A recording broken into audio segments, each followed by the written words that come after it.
Hello बच्चों, ma'am आ गई है नया लेक्चर लेके। इंतजार कर रहे होंगे मैम का आप कि कब मैम का नेक्स्ट डोज आएगा। तो आ गया है नेक्स्ट डोज बायो की कहानी का।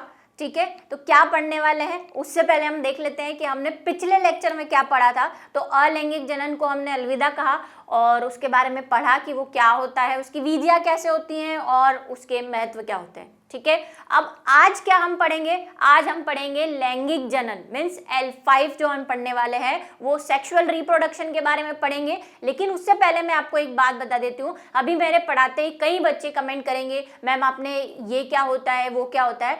NCERT में जो जो आ रहा है हम सब पढ़ेंगे, लेकिन स्टेप बाय स्टेप पढ़ेंगे। कभी आपने आइसक्रीम खाई है? कैसे खाते हैं? क्या एक बार में सारी आइसक्रीम खा जाते हैं या आप बड़ा बड़ा बाइट लेते हैं? नहीं, अगर आप छोटे बच्चों को देखेंगे तो वो आइसक्रीम खाते हैं लिक करके मीन्स चाट के, क्योंकि आइसक्रीम खाने का मजा ही धीरे धीरे है। अगर आप एक साथ खा लेंगे तो सारा मजा एक साथ खत्म हो जाएगा। तो वही हम बायो में करते हैं, धीरे धीरे सारी परतें खोलेंगे, सब कुछ पढ़ेंगे, किसी को नाराज नहीं करेंगे, ये आपको पता ही है। ठीक है, तो चलिए शुरू करते हैं आज का लेक्चर L5 मीन्स लैंगिक जनन के बारे में, यानी सेक्सुअल रिप्रोडक्शन के बारे में। सबसे पहले हम देख लेते हैं क्या दो चीजें पढ़नी है हमें। जो हमें पढ़नी है लैंगिक जनन की परिभाषा मीन्स लैंगिक जनन क्या होता है, इसको कैसे हम भाषा के फॉर्म में ला सकते हैं और उसकी घटनाएं क्या होती है, क्योंकि लैंगिक जनन एक प्रक्रिया है। ठीक है, अलैंगिक जनन में भी बहुत सारी विधियां थी, यहाँ पे भी विधियां है, तो वो कैसी होती है, क्या घटनाएं होती है। और हम जनरल पढ़ेंगे। अभी हम ना पादप में यानी प्लांट में जा रहे हैं, नहीं हम एनिमल में जा रहे हैं, हम कॉमन चीजें पढ़ रहे हैं, क्योंकि इसके बाद जो चैप्टर आने वाले हैं उसमें हम प्लांट्स और एनिमल की अलग अलग जनन विधियां पढ़ने वाले हैं, लेकिन ये हम एक कॉमन चीज पढ़ेंगे। तो इसमें वो सबको खिचड़ी नहीं बनाएंगे, अभी नॉर्मल बातें पढ़ेंगे, टर्म्स पढ़ेंगे कि क्या क्या काम में आएगी। तो चलिए देखते हैं पहले लैंगिक जनन की क्या परिभाषा है।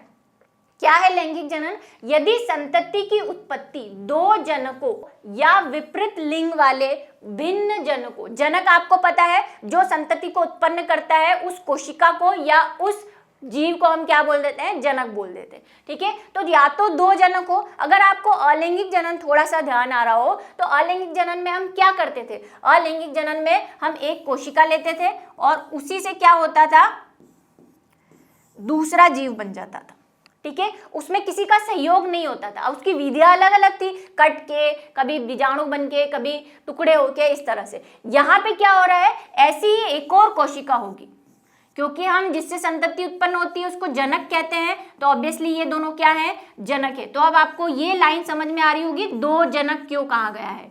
दो जनक या विपरीत लिंग। विपरीत लिंग क्योंकि सभी पादपों में लिंग नहीं होते या सभी जंतुओं में लिंग। अगर हम निम्न स्तर के जंतुओं की बात करें जैसे पॉरीफेरा है, ठीक है, सिलेंट्रेटा है, या लोअर जो ब्रायोफाइटा है, तो उसमें हम क्या नर व मादा नहीं बोलते, उनमें हम दो कोशिकाएं सिमिलर सी होती है तो उसको कई बार प्लस या माइनस भी कह देते हैं। कवक है, तो ऐसी चीजों में तो हम दो जनक बोल देते हैं, यानी दो कोशिकाएं या भिन्न लिंग। भिन्न लिंग का मतलब अब क्या हो गया? या तो नर या फिर मादा। तो यहाँ पे क्या होंगी? दो कोशिकाएं होंगी, एक नर होगी और एक मादा। क्योंकि हम साइंस पढ़ रहे हैं तो कुछ चीजें हमें वक्त के साथ सीखनी चाहिए। अगर आपने कभी देखा हो तो नर को कई बार इस तरह से दर्शाया जाता है, नर कोशिका के ऊपर ऐसा एरो लगाया जाता है, ठीक है, तीर, क्योंकि ये क्या करता है? अपना युग्मक देता है। और मादा को जनरली, यहाँ पे मैं फिर से बना देती हूँ, ऐसा प्लस साइन बनाया जाता है, लंबा वाला, वो जीसस क्राइस्ट का जो होता है ना वैसा वाला।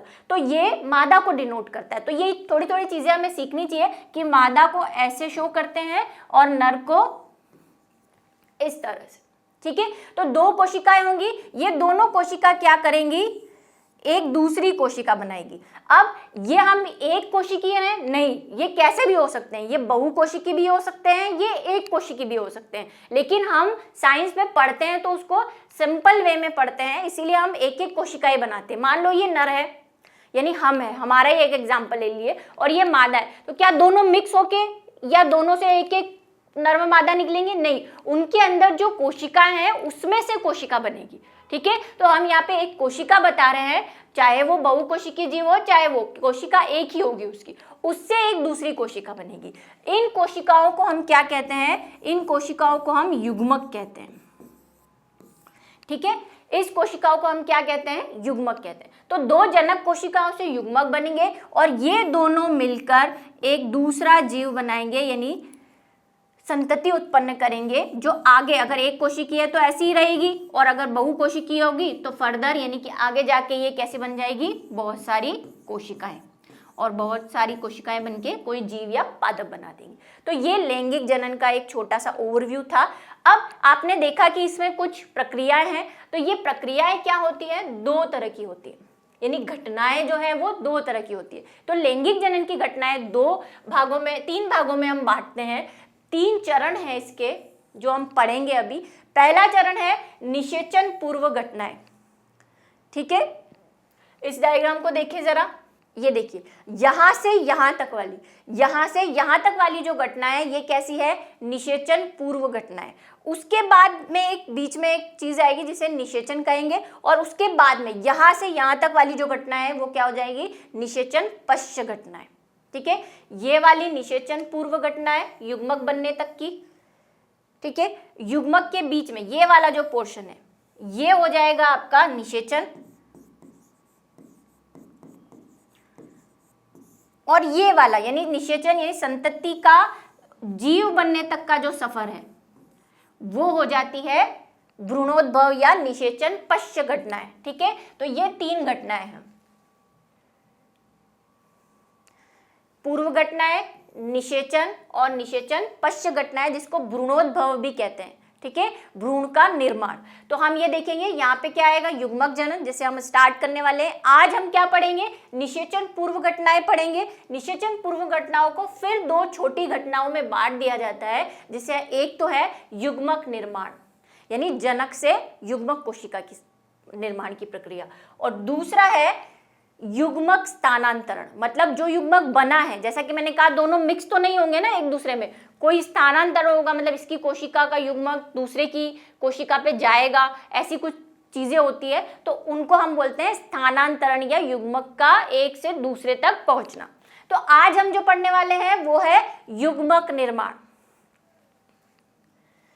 चलिए, क्या है युग्मक जनन? युग्मक निर्माण को ही हम क्या बोल देते हैं, युग्मक जनन, क्योंकि एक तरह का ये भी जनन है, कोशिका से एक कोशिका बन रही है तो जनन हो रहा है, यानी कि दूसरी कोशिका बन रही है तो उसे युग्मक जनन कहते हैं। क्या है, लैंगिक जनन में 2 जनक, अब वो 2 जनक कौन से होंगे, नर व मादा का योगदान होता है। ये हमने देखा कि दोनों मिलके क्या बनाएंगे, संतति बनाएंगे। जनन के लिए प्रत्येक जनक युग्मक कोशिका का निर्माण करते हैं, ठीक है, जो हमने अभी पहले वाले डायग्राम में देखा था कि ये है नर व मादा, ये क्या करेंगे, युग्मक का निर्माण करेंगे, ठीक है। तो इस प्रक्रिया को हम क्या कहते हैं, युग्मक जनन, ठीक है। अभी इसको हम थोड़ा और डिटेल में पढ़ने वाले हैं। एक और चीज जो हम यहाँ देखते हैं वो है युग्मक किसे कहते हैं। अब युग्मक तो हमने देख लिया कि ये युग्मक है, लेकिन युग्मक कहते किसको है, ठीक है। तो नर व मादा कोशिका जिसका निर्माण अर्धसूत्री विभाजन से होता है। अभी अर्धसूत्री विभाजन क्या है, वह विभाजन जिसमें गुणसूत्रों की संख्या जनक कोशिका से आधी हो जाए, ठीक है, विभाजन होता है। इसके साथ मिलने से संतति निर्माण होता है, और वो जो कोशिकाएं बनी है उसके मिलने से हमने देखा कि 2 जो युग्मक थे वो मिले और संतति बनी।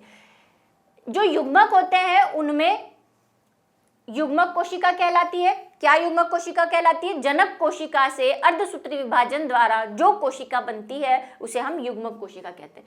इसमें गुणसूत्रों की संख्या जनक से आधी हो जाती है, ठीक है, इसीलिए इन्हें अगुणित कोशिकाएं भी कहते हैं। अगुणित का मतलब n, ठीक है। चलिए देखते हैं कैसे होता है ये सब। तो आपने देखा कि ये क्या था, नर था मान लीजिए, और ये मादा। इनसे क्या हुआ, ये बहुकोशिकीय होंगे, एक कोशिकीय होंगे, कुछ भी हो सकते हैं। ये बार बार मैं समझा रही हूँ क्योंकि अधिकतर बच्चों को यही कंफ्यूजन होता है कि बहुकोशिकीय तो कोशिका एक क्यों बनाई जाती है, हमारे समझने के लिए, ठीक है, क्योंकि युग्मक तो उन एक कोशिकाओं से ही बनेगा। तो किसी नर की ये कोशिका है और मादा की ये कोशिका है, ठीक है। मादा की कोशिका से क्या हुआ, अर्धसूत्री विभाजन, दोनों नर या मादा जो भी है उनकी जो कोशिकाएं हैं उनसे अर्धसूत्री विभाजन हुआ। अब आप पूछेंगे कि ये दोनों कैसी होंगी, ये होंगी द्विगुणित। द्विगुणित क्या है, द्विगुणित को हम 2n भी कहते हैं शॉर्ट में, ठीक है। मतलब गुणसूत्र कैसे पाए जाते हैं, जोड़े में पाए जाते हैं। सभी पादप या जीवों के गुणसूत्र कैसे पाए जाते हैं, जोड़े में। मानव के जोड़े पूछेंगे तो कितने होते हैं, 23 जोड़े, और अगर गुणसूत्र पूछेंगे तो 23 के डबल यानी 46, ठीक है। ये मानव की बात हो गई। तो क्या होगा, जो कोशिका होगी उसमें गुणसूत्र कितने होंगे, 23 जोड़े यानी 46 होंगे। उसमें अर्धसूत्री विभाजन होता है, और अर्धसूत्री विभाजन होगा तो क्या हो जाएगी, गुणसूत्रों की संख्या आधी। आधे मतलब अगर 46 थे तो उसके आधे कितने हो जाएंगे, 23, मतलब 23 हो जाएंगे, ठीक है। तो यहाँ पे कितने गुणसूत्र हो गए, अब 23 गुणसूत्र हो गए, यानी गुणसूत्रों की संख्या आधी हो गई। तो अगर हम इसको 2n बोल रहे हैं, यानी इसको 2n बोल रहे हैं, तो 2 का आधा 1, यानी ये क्या हो जाएगा n, और ये भी n, और इसीलिए हम इस n वाली कोशिका को क्या बोलते हैं, अगुणित कोशिका। गुणित का मतलब जोड़े, अगुणित का मतलब जोड़े नहीं, मतलब सब सिंगल सिंगल है, मतलब 23 है। 46 थे और 23 जोड़े थे, तो 23 जोड़ों को हमने अलग कर दिया तो 23 हो गए, ठीक है। तो ये n गुणित यानी अगुणित हो जाती है, ठीक है। बात समझ में आ गई, ये अगुणित हो जाते हैं, और इसी को हम क्या कहते हैं, युग्मक। ओके, कहाँ होते हैं गुणसूत्र, गुणसूत्र केंद्रक में होते हैं, इस तरह से। जैसे ये 2 गुणसूत्र, ये एक जोड़ा है, ये क्या है, एक जोड़ा, ठीक है। तो आप मान लीजिए यहाँ पे इसके पास ये जोड़ा था, और फीमेल के पास ये वाला ग्रीन कलर वाला जोड़ा था, ठीक है। इसकी कोशिका में अर्धसूत्री विभाजन हुआ, इसकी कोशिका में भी अर्धसूत्री विभाजन हुआ। अब इसके पास क्या बचा, 2 में से सिर्फ 1, तो ये कैसा होगा, क्या जोड़ा रहा है ये, नहीं, अब ये जोड़ा नहीं रहा, तो ये द्विगुणित से कैसा हो गया है, अगुणित, यानी 23 हो गए। मानव को देखे तो, ठीक है, हम सबकी बात कर रहे हैं, तो 1 हो गया। और इसके पास भी कितना हो गया, इसके पास भी एक गुणसूत्र रह गया, तो इसीलिए इसको बोला अगुणित या युग्मक कोशिका। तो युग्मक निर्माण की यहां तक की प्रक्रिया होती है। अब ये तो हमने देखा जनरल बात, क्योंकि अधिकतर जीव जो होते हैं वो कैसे होते हैं, द्विगुणित होते हैं। लेकिन अगर आप लोअर कैटेगरी मतलब निम्न जंतुओं या पादपों की तरफ जाएंगे, तो मैं आपको थोड़ा सा 11th की तरफ लेके जाती हूँ। ये डायग्राम आपने देखा होगा, कुछ जाना पहचाना लग रहा है, ये चित्र बनाया होगा ना ऐसा, ये कुछ जाना पहचाना लग रहा है क्या, मुझे तो लग रहा है ये मैंने देखा था चैप्टर 3 जहां पे हमने पीढ़ी एकांतरण पढ़ा था।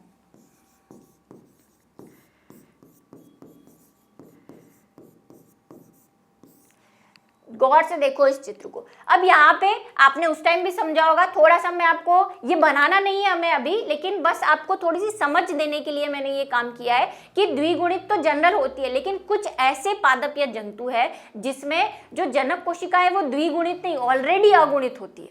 कैसे, इनमें देखिए, यहाँ पे देखिए इनका जो पीढ़ी एकांतरण है, इसमें जो पिंक वाला आपको चीज दिख रही है वो अगुणित कोशिका है। कैसी है वो, अगुणित है। मतलब इस पीढ़ी का अधिकतर समय कैसा होता है, युग्मकोद्भिद होता है। युग्मकोद्भिद का मतलब अगुणित होता है, ठीक है। तो ये ऑलरेडी एन है, यहाँ पे आप देखिए ये युग्मनज है, मतलब 2 कोशिकाएं जब युग्मक मिलते हैं तो उसको युग्मनज कहते हैं। वहां से अर्धसूत्री विभाजन हुआ और एन यानी कि बीजाणु बने, यहाँ पे हम नॉर्मली बीजाणु कह देते हैं, आप युग्मक भी कह सकते हैं, युग्मक बने, और ये पूरी पीढ़ी जो है वो एन ही है। ऐसा किसमें होता है, शैवालों में। किसमें होता है, जो शैवाल होते हैं उनमें ऐसा होता है।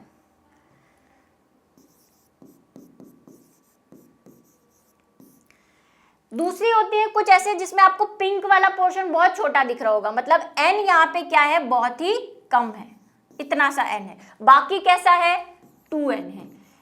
इस चीज के लिए हम पढ़ते हैं कि जब जनक 2n होगा तो उसमें देखिए मियोसिस हुआ, यानी अर्धसूत्री विभाजन होगा, और अर्धसूत्री विभाजन से क्या बनेगी, अर्धसूत्री विभाजन से युग्मक बनेंगे, ठीक है।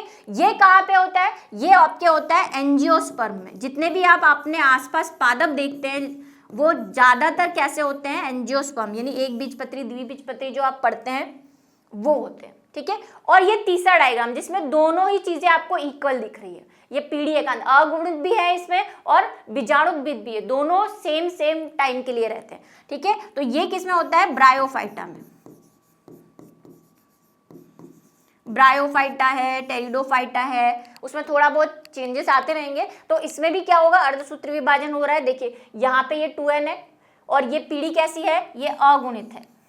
अगुणित से क्या होगा, अगुणित से युग्मक बनेंगे। तो अब अगुणित है ऑलरेडी, n ही है वो, और n ही से फिर हमें युग्मक बनाना है। तो क्या आप n को कितना आधा करेंगे, एक जो 2 जोड़े से आपने 1 कर दिया, अब 1 को कितना आधा करेंगे, तो गड़बड़ हो जाएगी। तो ऐसे जो जीव हैं जैसे शैवाल और ब्रायोफाइटा, इनमें क्या होता है, इनमें जब युग्मक निर्माण होता है, यानी ये वाली जो प्रक्रिया होती है युग्मक निर्माण की प्रक्रिया, इसमें ऑलरेडी जनक कैसा होता है, अगुणित। ये बुक में एक लाइन दे रखी है, उसको समझाने के लिए मैंने इतना सब कुछ कहानी बनाई है, क्योंकि वो समझ ही नहीं आती बच्चों को कि ये ऑलरेडी अगर जनक अगुणित है, किन में होता है ऐसा, अभी एग्जाम्पल बताया, जो ब्रायोफाइटा है, शैवाल है, उनमें ऑलरेडी जनक कैसा है, अगुणित। तो अब उसमें क्या होगा, उसमें अर्धसूत्री विभाजन नहीं होगा, उसमें कैसा विभाजन होगा, समसूत्री। समसूत्री, सम का मतलब सेम, सूत्री का मतलब गुणसूत्र, मतलब इसमें गुणसूत्र की संख्या कैसी रहेगी, समान। समसूत्री और अर्धसूत्री विभाजन भी पढ़ेंगे, अब थोड़ा सा 11th में भी पढ़ के आए हैं, ठीक है। तो यहाँ पे ऑलरेडी n था, तो n को n ही रखना है, इसलिए समसूत्री विभाजन करेंगे। और ये कोशिका अभी भी कैसी है, अगुणित।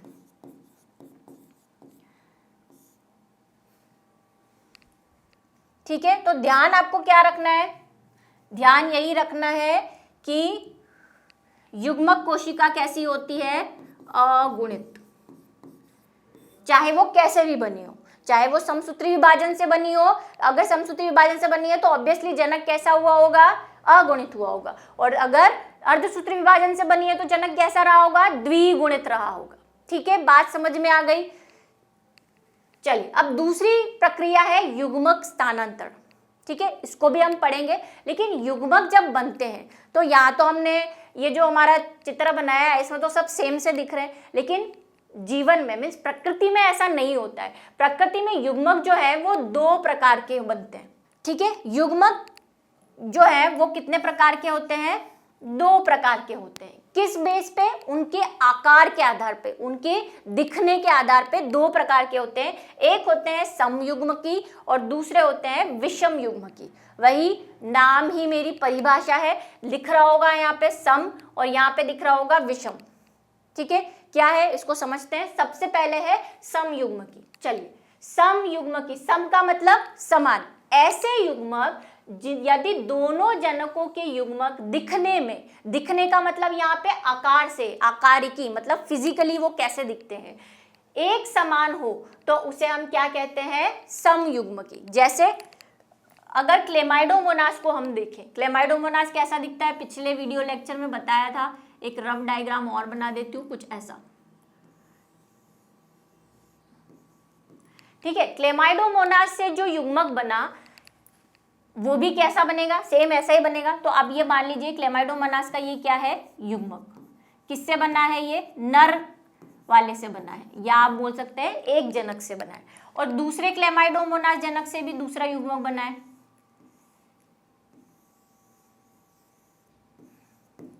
ये भी क्या है, युग्मक। कौन सा युग्मक है, चाहे हम बोल देते हैं इसको मादा युग्मक है। तो जब दोनों युग्मक आकारिकी में, दिखने में एक समान हो या एक जैसे दिखते हो तो उसे हम क्या बोलते हैं, समयुग्मक। ठीक है, या समयुग्मकी। किसमें होता है, एग्जाम्पल यहाँ लिखा हुआ है, शैवालों में जनरली ऐसा पाया जाता है, क्लेमाइडोमोनास जिसका एग्जाम्पल मैंने आपको दे दिया, दोनों एक जैसे दिख रहे हैं, या फिर यूलोथ्रिक्स। इसको ऐसे भी बना सकते हैं, देखिए एक युग्मक ये रहा, दूसरा युग्मक ये रहा, दोनों में क्या अंतर है, कोई अंतर नहीं, एक जैसे दिख रहे हैं, ये दोनों भी एक जैसे दिख रहे हैं, तो इनको बोल देते हैं समयुग्मकी। ठीक है, दूसरे होते हैं विषम। अच्छा, समयुग्मकी को और क्या बोलते हैं, आइसोगैमिट भी बोला जाता है, और विषम युग्मकी को हेट्रोगैमिट भी बोलते हैं। यदि दोनों जनकों के युग्मक आकारिकी रूप से एक समान नहीं हो, ठीक है, एक समान नहीं है, तब ऐसे युग्मकों को हम क्या बोल देते हैं, विषम युग्मकी। एग्जाम्पल देखना चाहेंगे, फ्यूकस। ठीक है, ये फ्यूकस अलग है, शैवाल अलग है। अब शैवाल यहाँ पे भी लिखा हुआ है, यहाँ पे भी लिखा हुआ है, क्योंकि कुछ शैवाल जैसे क्लेमाइडोमोनास है, ठीक है, उनमें तो कैसा होता है, कारा है, कारा भी इसी का एग्जाम्पल है, ठीक है। तो कुछ शैवालों में जैसे क्लेमाइडोमोनास, यूलोथ्रिक्स में तो समयुग्मकी पल युग्मक भी बनते हैं, और कुछ जातियों में, कुछ शैवाल जैसे फ्यूकस है, कारा है, कारा भी इसी का एग्जाम्पल है, ठीक है। वॉल्वॉक्स है,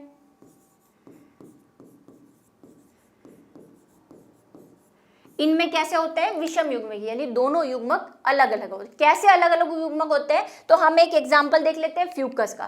फ्यूकस का अगर आप मादा युग्मक देखेंगे तो वो तो ऐसा होता है, मतलब ये मादा की कोशिका, मादा युग्मक की कोशिका, और ये उसका क्या हो गया, केंद्रक। और अगर इसका नर युग्मक देखेंगे तो वो कुछ ऐसा होता है, ये नर।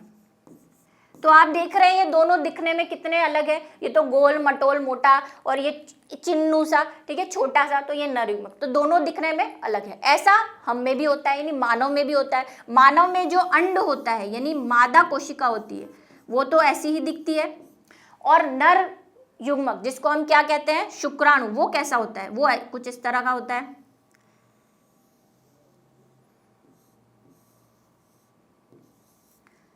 ठीक है। ज्यादा मैं डिटेलिंग नहीं करी, लेकिन आपको सब दिखाना है। ये क्या है, शुक्राणु मानव में, जो क्या है, नर युग्मक। बात समझ में आई, ये मादा और ये नर, तो दोनों दिखने में बिल्कुल टोटली डिफरेंट है। तो एक चल है क्योंकि इसमें क्या है, फ्लैजिला है, और एक अचल है क्योंकि ये बिल्कुल नहीं चलता, अपनी जगह पे रहता है। तो ये देखा आपने, ये समयुग्मकी, जिसके एग्जांपल हमने देखे, क्लेमाइडोमोनास, यूलोथ्रिक्स, यहाँ पे कारा, फ्यूकस, वॉल्वॉक्स, ये सभी क्या है, विषम युग्मकी, क्योंकि इनके दोनों के युग्मक दिखने में कैसे होते हैं, अलग अलग होते हैं। तो आज जो है हम सिर्फ युग्मक निर्माण तक पढ़ेंगे। अगला हम जो देखेंगे वो दूसरा टाइप जो है, या दूसरा प्रकार जो है, दूसरी घटना जो है, युग्मक स्थानांतरण। और उसके साथ हम आपकी बुक में जो छोटे छोटे टर्म्स दे रखे हैं, एक लिंगाश्रयी, द्विलिंगाश्रयी, और ये सारी चीजें, इनको डिस्कस करेंगे, ठीक है। तो एक बार हम इसको रिवाइज कर लेते हैं। क्या क्या पढ़ा हमने आज? सबसे पहले हमने पढ़ा कि लैंगिक जनन किसे कहते हैं, और लैंगिक जनन की जनरल विधि क्या होती है, उसमें हमने देखा। उसके बाद हमने क्या देखा, उसमें हमने देखा कि लैंगिक जनन की घटनाएं कौन कौन सी होती है। तो लैंगिक जनन की 3 घटनाएं होती है, निषेचन पूर्व घटनाएं, निषेचन और निषेचन पश्च घटनाएं। अभी हम जो पढ़ रहे हैं वो निषेचन पूर्व घटनाएं। निषेचन पूर्व घटनाओं को फिर से हम 2 भागों में बांटते हैं, छोटी छोटी 2 वीडियो में बांटते हैं। एक युग्मक निर्माण यानी गैमेट फॉर्मेशन, और दूसरा गैमेट ट्रांसफर यानी उसका दूसरी जगह पे जाना, यानी मादा तक पहुंचना या मादा का नर तक पहुंचना, ठीक है। फिर हमने पढ़ा कि युग्मक जनन कैसे होता है, क्या होता है, और कैसे जो दूसरे छोटे लोअर क्लास के एनिमल है या जीव है उनमें कैसे थोड़ा सा भिन्न हो सकता है। युग्मक पढ़ा हमने, युग्मक में हमने पढ़ा कि युग्मक की संख्या और आकार के आधार पर 2 प्रकार के होते हैं, समयुग्मकी, विषम युग्मकी, और उसके हमने एग्जाम्पल देखे, ठीक है। तो आपको आ गया समझ में। आज के लिए बस इतना ही। अगला वीडियो लेक्चर इंतजार कीजिए, क्योंकि कहानी बायो की अभी बाकी है, और सब्र का फल क्या होता है, बायो। Okay, bye.